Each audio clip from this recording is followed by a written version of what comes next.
नमस्कार, झारखंड न्यूज में आप सभी दर्शकों का स्वागत है। आज देखते हैं आज का विशेष समाचार। टाटा मोटर्स से अपने हक के मांग के लिए लगभग 1 साल से बैठे कन्वॉय चालक धरने पे आज सारे चालक अपने शिकायत लेकर ज्ञान सागर जी के नेतृत्व में पहुंचे एसडीओ के पास। आइए देखते हैं एक रिपोर्ट।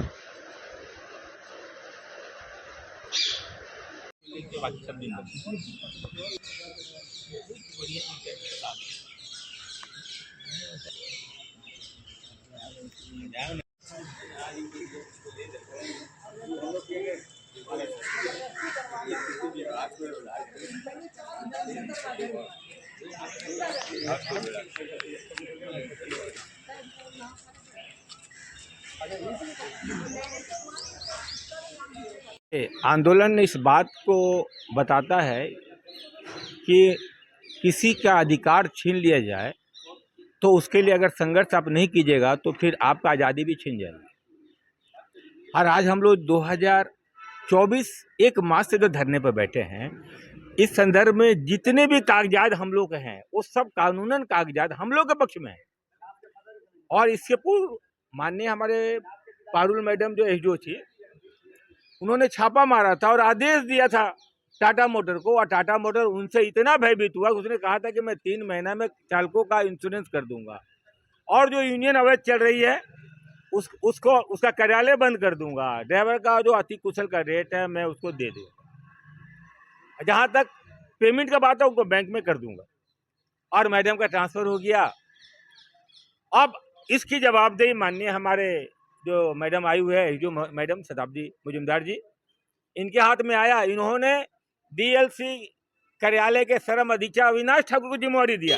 4 महीना से वो ड्रामा करके रखे रहे। में टाटा मोटर लिख के दे रहा है कि ये जो चालक है ना, ये फ्रीलांसर है, इनका कोई महत्व नहीं है। हम लोगों ने उससे संबंधी सारे कागजात लाके आज माननीय मैडम को दे रहा हूं। इसलिए दे रहा हूं कि आप देखिए कि भ्रष्टाचार कहां तो शुरू हुआ। और आप लोगों को माननीय हमारे एसडीओ महोदय हो या माननीय डीसी महोदय, इनको ये लोग फंसा दिए। वो जो विभाग है ना, फंसा दिया।